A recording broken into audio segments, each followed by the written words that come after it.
in the quiet, snow-dusted town of Winterhollow. Christmas Eve was never just a night of celebration and joy.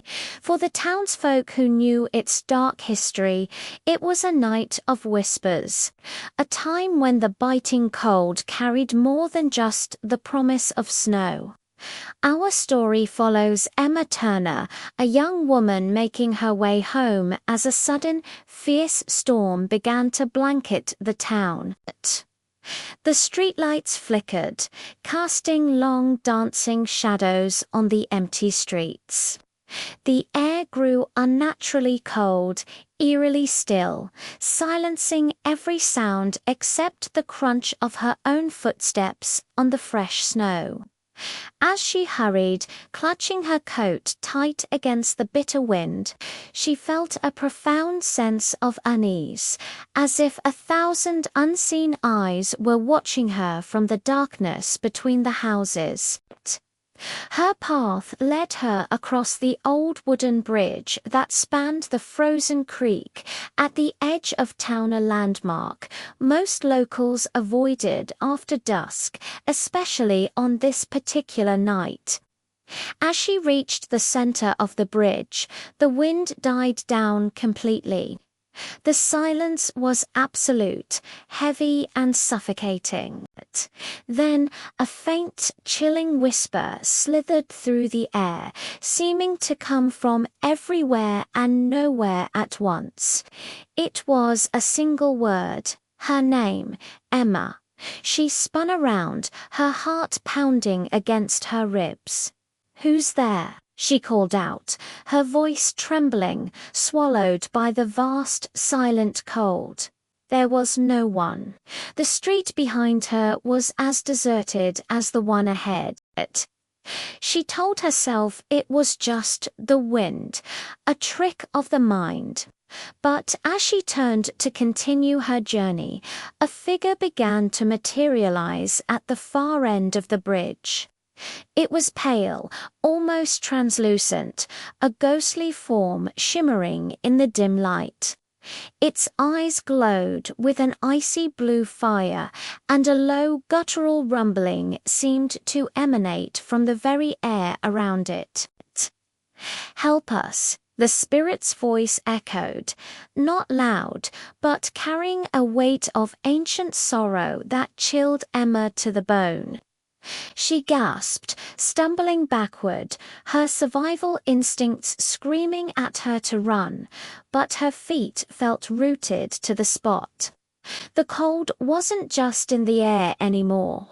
It was a living, breathing entity, coiling around her ankles like invisible snakes.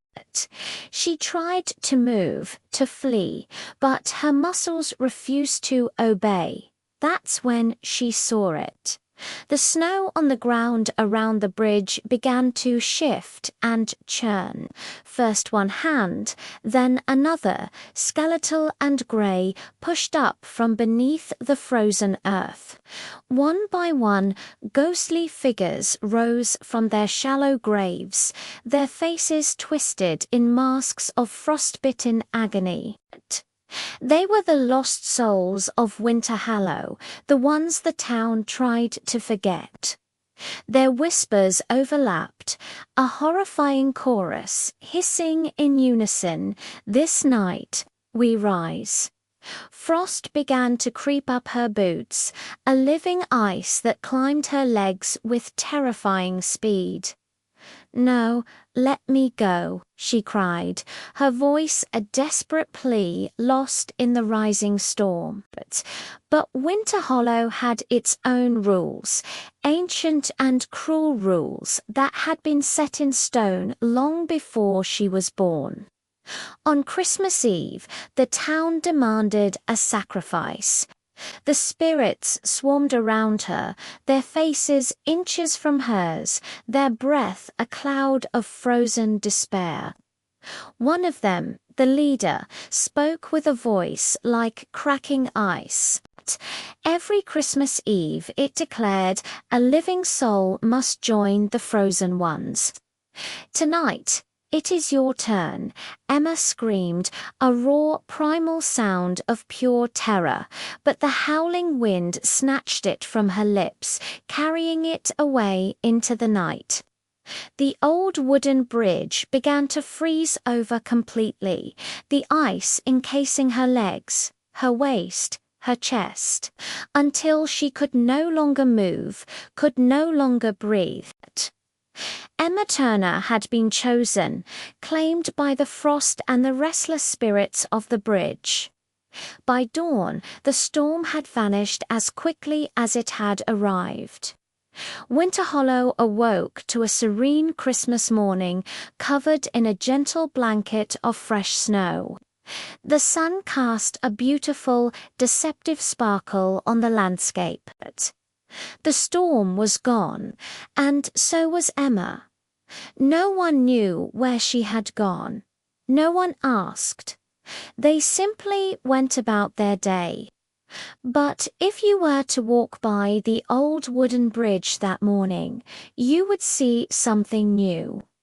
Standing silently among the familiar weathered posts was a new ice statue, perfectly formed, capturing a young woman's face in a moment of silent, unending terror.